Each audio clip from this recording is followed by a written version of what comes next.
support, since he became a father, he just came to appreciate growing up in a two-parent household. Actually, it was a label that he didn't really want to talk about because it wasn't street. And he didn't tell you he went to private school, and we had... No, that wasn't that nigga that started something. I didn't hear it in there. I don't know. That ain't want to put me on the summer jam. You was Clarence from Put me on the summer jam screen, huh? Yo, you was Clarence from the other side of 8 Mile. Put me on the summer jam screen. So that was Joe Budden's podcast. I believe it's Joe Budden's podcast, talking about Jadakiss, and the feedback that's been given since that interview was a lot that like Jada's fake right now. But to start off, ladies and gentlemen, welcome to the Peace to the G's podcast. I'm sorry, mobile podcast today. The sunroof's open, we lounging for your enjoyment. Go on, hit him with the tagline. no gossip, no glitch, just two brothers talking shit. Brothers talk about. Peace, JD. Peace, God. Well, it seems like a little bit of gossip today, but we got a point, so no gossip. I wouldn't necessarily say that it's gossip. What I will say, what I will say, it's my manager, Rodney Blackledge, would love the fact that it's pop culture. The thing is that they're critiquing Jada's, I guess you would say, his realness, or if he's fake or not, because his father said that he was in the household, it was a dual parent household, and also that he went to private school. So they're basically hitting him with the 8 Mile, like Clarence's parents had a good marriage, and you went to Pembroke, that's a private school. All things that Eminem said to Anthony Mackie in 8 Mile. As a little backstory, Anthony Mackie did an interview, and he said that he was talking to Eminem during the filming of 8 Mile, and he gave him some background, of his history and how he came up. And he was saying that he went to private school and he had two parents, and then so when they did the battle scene, and he said all that, Anthony Mackie's like, "Yo, you talk about me?" Exactly. So that's one of the things, but I don't understand why that's negative. What do you mean? If you have two parents, what's wrong with having the two parents? If you look at like what they're doing right now, everything is the Supreme Team, and they're talking about Queens and the Supreme Team documentary, and congratulations to Prince, he's home now. But they said in the documentary clearly that Preem had two parents and they were in the household. Nobody's critiquing him. Well, first of all, that's nothing to critique to me, right? You do whatever you can as a parent now. You do whatever you can to raise your children. How they turn out, it could be. But what I'm saying is they're saying basically because Jada had a two-parent household, and because he went to private school, that he's not real. First of all, who's saying this? It's online. I sent you the text, and they're saying it has a big picture of Jadakiss, and it says "fake" going across his face. Yeah. Listen, what I mean is is this dude's just trying to get, respect, or credibility about some story about a guy who came up in a two-parent household while a teenager still made the choice to be in the street, because ultimately, right, he made that choice.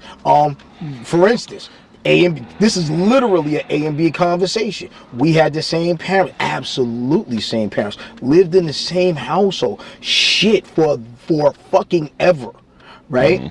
And we turned out more like, we actually turned out to be the same person. It's just I think he's the ego and I'm the id, or I'm the ego and he's the id, and he's yin and I'm yang, and this kind of, the reason we're always together is because we're two parts of a whole. I mean, in my opinion, regarding his private school, I think literacy is pivotal. I think if you're going to be an artist, you need to be literate. You need not make up words, and I'm not going to go into it, but some rappers make up words and they're not really words. Well, listen, because they fit. And I get it, but hear me out. Jadakiss is they said, arguably, Jadakiss, and arguably, this is what they said online, he's never had a whack verse. He never has had a whack So verse. if you're saying a person never had a whack verse, loses credibility based on the fact that he had two parents and he went Lived to in a private home. school, that's crazy. You know what I'm saying? Because he's an artist, he's speaking his, not only his experience, but the things that he's seen as well. If you look at Melly Mel, by far one of the greatest rappers of all time with The Message, he was talking about what he saw in his era. He didn't necessarily talk about himself per se. And during our era, The Message was a huge hit. Hold on.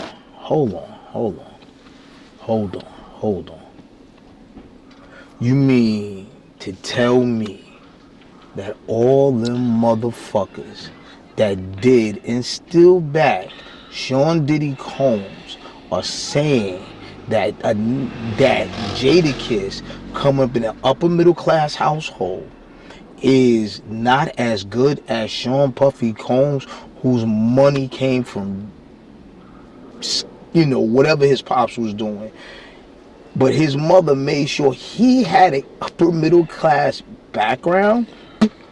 But I don't think they look at Puff in that vein, like to say that he is a valid rapper or a gangster rapper. You know what I'm saying? I think they're looking at the fact that the rhymes that Jada says, you know, they want him to be credible.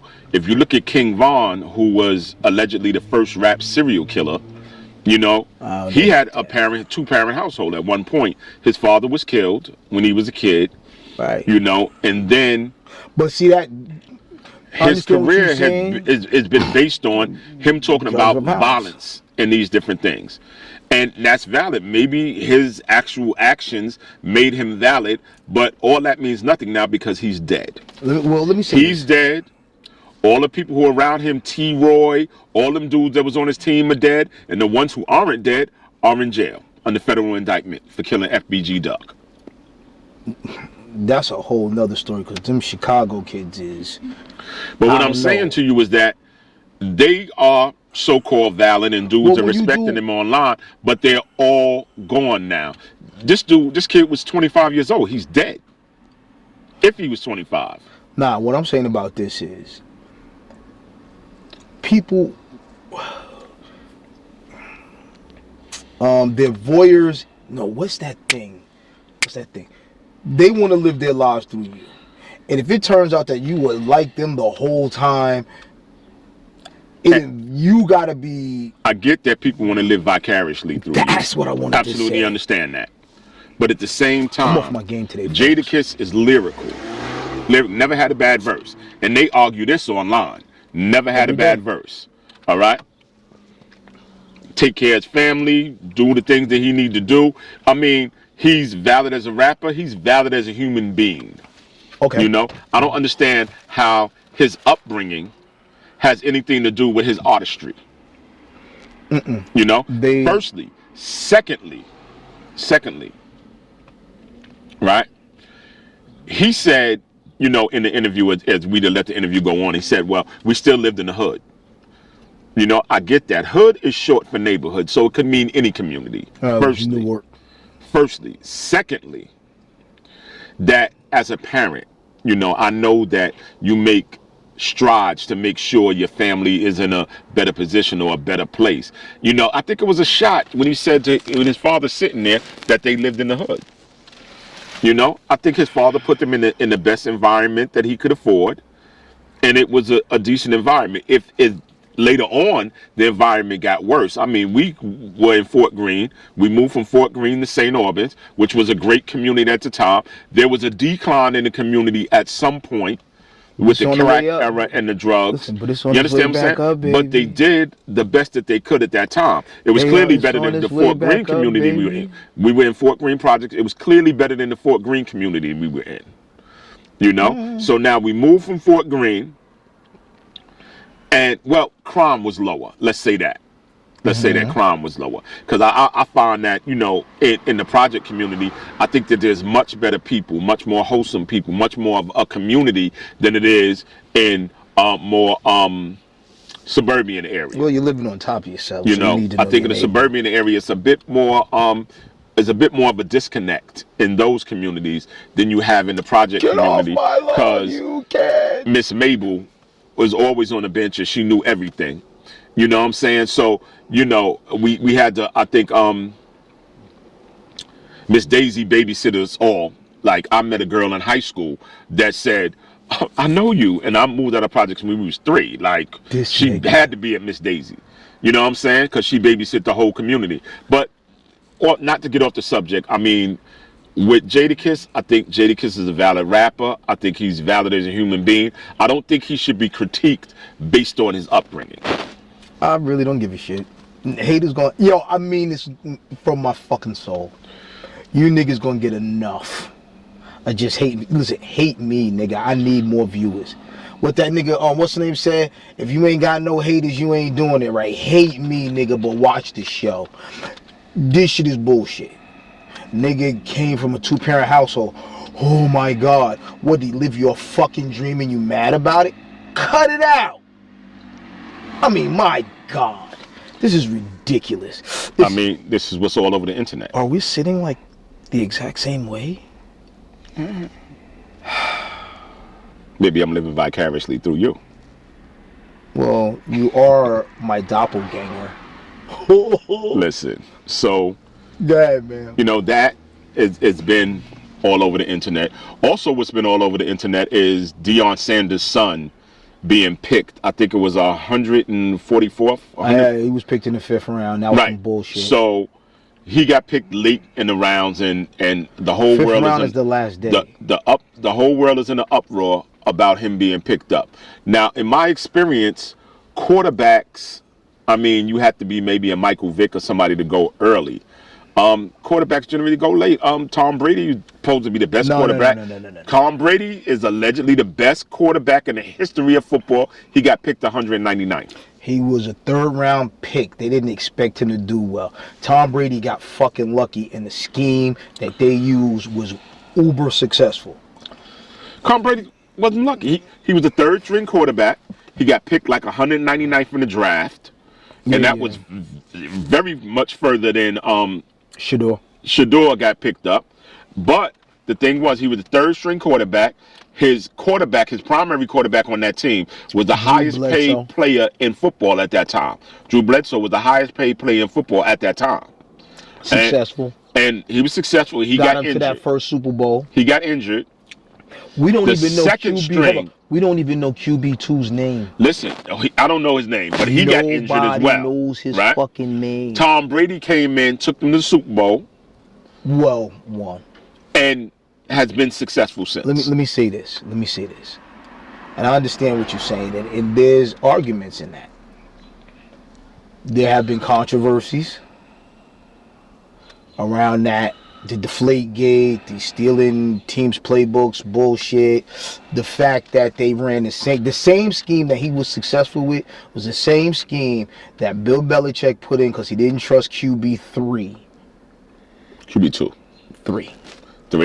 Tom Brady was 3. Yeah, Tom Brady was 3. Right. In that Super Bowl, he just said, run this scheme. Out to the flats, short to the tight end. If you got him deep, you take it deep. They have ran that the entire time they were in New England. I don't know why nobody saw it. They would be like, yo, that's why they always had a motherfucking monster at tight end. But Shador Sanders, or was it Saunders? Sanders. Sanders deserved way better than he got. I do not profess. I'm no more about football than him per se, but I don't profess to be a football guy. They did what they did to, I guess, make a point. They made their point. I hope that he doesn't even play next year. And I hold up. Well, and all the hoopla, I'd like to see him play. Nah, I don't want to see him play. I tell you Do what. I want to see him as their primary quarterback? I'm not sure. Nah, but let me then see. I'm not such a football guy. Let me say this. There used to be a time, especially when we grew up, right? Right. Where you had to be a superstar and they just didn't have a quarterback. But what they gave you was an offensive line, right? Mark Sanchez comes to mind when he went to those 2 back-to-back AFC title games against the Tom Brady and the New England Patriots. But he had a solid front line that could allow him to run, have the team run, throw passes. The minute they fucking decimated that front line, Sanchez was shit. So what do? They throw in the nigger. Let's get Geno Smith in there to run around like Makovic. That turned into fucking trash. Right? Should do like the old school. Sit down for a year. Learn the system. Well, there was an argument at one point that the black quarterback, and I know you remember this because they had two black quarterbacks in the Super Bowl one year, and they said there was an argument that their black quarterback was not intelligent enough to run the game. And yet there were 2 black quarterbacks in the Super Bowl, I believe. That particular I think that was Doug Williams won for the Redskins, went on to coach Grambling University. But they said that black quarterbacks are not intelligent, and this was the overwhelming thought across the league. So had that maybe played part in him being picked so late in the draft? No. And I'll tell you that emphatically because everything they said was his attitude, right? That's everything they said. But they can't at this point, not in 2025 with all the media stuff and the social media stuff, and there's no way they could say we don't think a black quarterback is as intelligent enough to win big games. They can't say that at this point. So you can't say it because it's not true. It's not true, but time and again, if that's how they feel, that's how they feel. But I'm pretty sure that they won't say that's how they feel at this point. Listen, so now by them saying he got a bad attitude, or they say whatever they can say. Listen, you can't read a blitz scheme. You can't read, if the tailback. You can't do all that. You ain't intelligent. I get what they say about the niggas. I get it. This shit's just simply bullshit. You could give a 3rd string quarterback a fucking impressive front line, and he will carry you to a fucking championship. Okay. Period. Any day of the fucking week. Right? They were trying to teach this kid a lesson. I don't know why. Maybe they didn't like him. Well, but let me say this. It might not even be about him. A lot of the arguments said that it was about his father. Absolutely. A lot of the argument was they said Deion did a lot of funky shit. A lot of people past that, he did make some comments. Nah. He did make comments on talk shows about he may refuse a team. Listen. He said that he may not want his son to go on the team. Said that he is going to more or less. Peyton Manning's father made sure that when Eli got drafted by the San Diego Chargers, that he would never play for that fucking team. That's how Eli Manning got started in the NFL. Archie Manning did that shit. I don't want to hear this shit unless you really gonna say it's cause. All right, so if Archie Manning I'm not going to do the race card thing. We don't really do that. But at the same time, is that potentially what happened? If they let Archie Manning pick and choose, or say that he was even going to pick and choose what team. That's why he was only a New York Giant. Oh, he was only a New York Giant for real. He was successful at it. Beat Tom Brady twice. I think when I say Deion did some funky shit, he aired out Jackson State. Excuse me. They fucking deserved it. And he did it all while trying to help Jackson, Mississippi, because they had a fucking water crisis. Then he left the HBCUs. I wish he had stayed, but we make our moves to make our moves. Went to Buffalo. He did 2 years ago. I think he's still at Buffalo.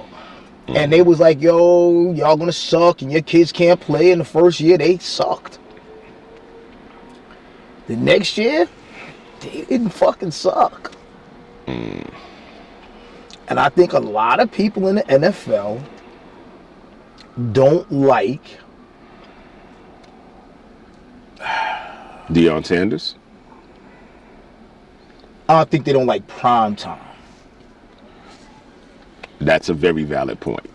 That's a very valid point. And what I mean by that is, no, I understand what you mean by that. I mean, you may have to explain, but I understand. I absolutely understand what you're saying. So, like, you've seen other head football coaches be brash, and say some of the things, but they didn't say it like Prime. And I'm gonna get to that in a minute, because the only person you could even remotely compare Coach Prime to is Bobby Knight, but he ain't throwing chairs on fields, right?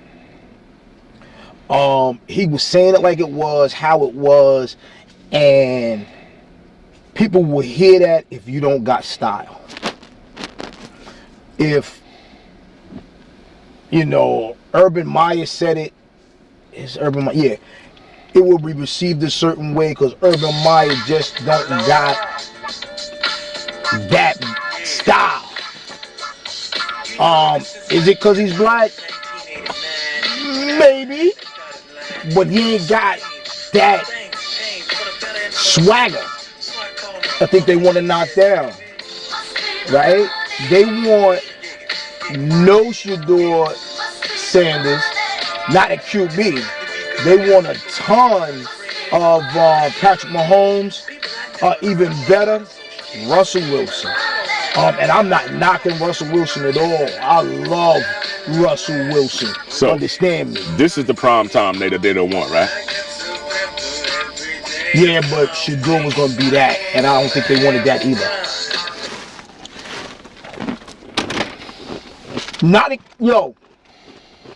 They want that bad. Understand, you got to think Prime played baseball, he played football, he made rap songs. He ain't playing no goddamn quarterback. All right. And he did that horrible ass dance that I could never bring myself to repeat. Other than that, I would do it now, so you can get an idea of what I'm talking about. Well, he was fucking with Hammer. But what I'm saying Hammer? is, He was fucking. He had somebody in the video when that Connor was like Too Big MC. Yeah, it was Hammer. But what I'm saying is, that shit he did and said and how he taught, how he acted, that was great for a defensive back. Better for a running back. I mean, wide receiver. Right? So you're basically saying that the quarterback is held to a certain standard? Way higher standard. They don't want that guy at quarterback being successful. That motherfucker turn over into a tight end, go nuts. Better yet, he turned into a D-back. Oh God, and he like his father with that attitude, that skill level at corner. They couldn't market that motherfucker enough. I never thought that there was constraints on what a player could or could not do as a quarterback that much. I mean, Joe Namath had a legs commercial. He was Broadway Joe. And now he wasn't as animated as Deion Sanders, but he was a pretty big name doing, Look how they fucking crucified Cam Newton. Well, now we go back to the white-black issue. Because Joe Namath was white, Cam Newton was black. Michael Vick is black. Nah, Mike ain't had no problem, so his fucking cousin. Fucking faggot. But again, whatever Mike's problem, well, we're Mike's cousins. Alright, you know what I'm talking about. You know what I'm saying? I don't know. Distant cousins. My mother cousin is his grandmother or grandfather. Grandfather, yes. So we're distant relatives to him, and never met him. You can't blame. No, we actually never met him at all. But my mother was very proud, that her relative was so successful. Like, she was very, very proud. She didn't like the the Hawks or the Eagles, but she would root for them because Falcons. he was the quarterback. Oh, the Falcons, right? Not the Hawks. The Hawks is the Eagles basketball are in team. Philly. No, the Hawks is Hawks is the basketball right, team. but then he went to Philly afterwards. He played there for a that's short right. He time. did play for Yeah. the Eagles. Oh yeah. She He damn. played Listen, hold for on. the Atlanta Falcons and then the My mama hated the fucking Eagles. She was a Jet fan. I mean a Giant fan. Giants fan. Yes. She ain't like the fucking Eagles at all. That's like, but ain't that like the New York thing? We don't, as Jet fans, we hate New England, and as Giant fans, Philly is fucking Satan spawned. You know, we've been fucking on great. pop culture the whole episode.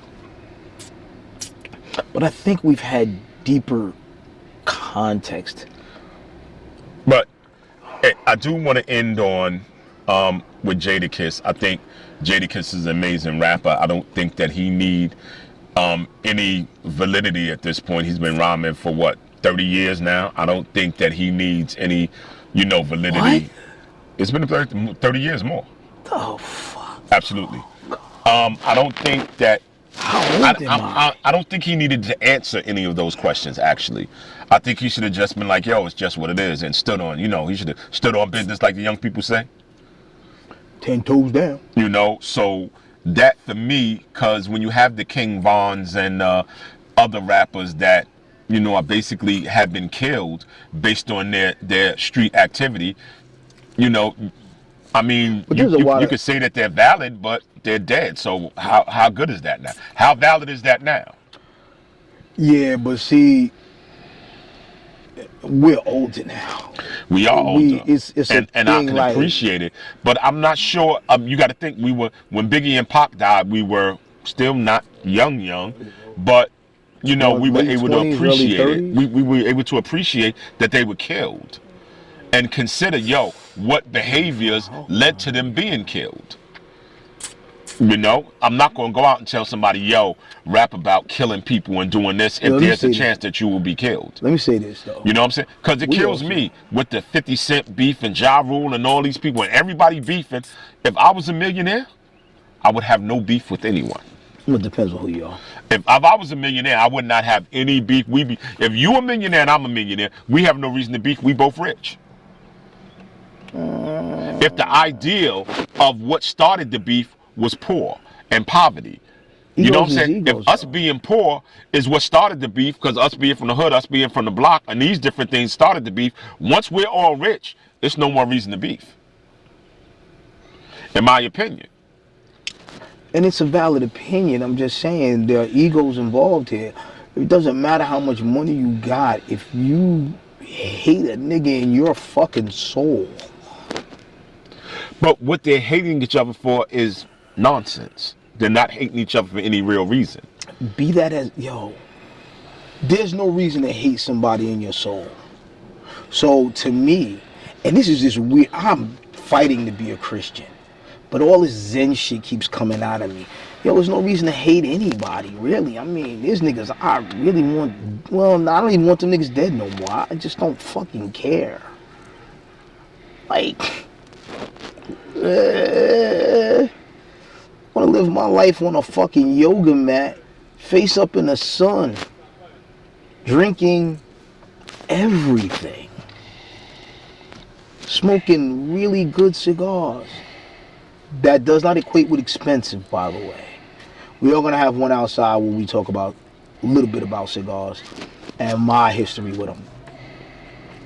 But half this shit is beefing for, like, I just don't even care. Hold on. There are people, however, if I ever see you, I'm gonna do my best to fucking kill you. You know who you are and you know why. If I have one wish, I'll make myself rich as I speak about one thing or another, no excess or no greed. But if all else fail, if I had once a week to talk to my brother, that's all the success I need. Hit him with the tagline, God. You know he's a rapper, right? You should have heard him. He was fucking great. It's been real. You, ladies and gentlemen, have been regular. We appreciate you.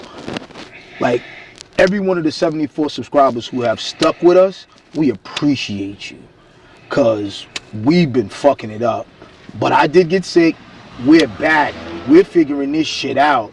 To like cordless mics, my phone, and a couple of apps to bring you this episode. I'm learning on the fucking fly. It's like I'm building a fucking rocket. It's scary as shit. Peace. Peace.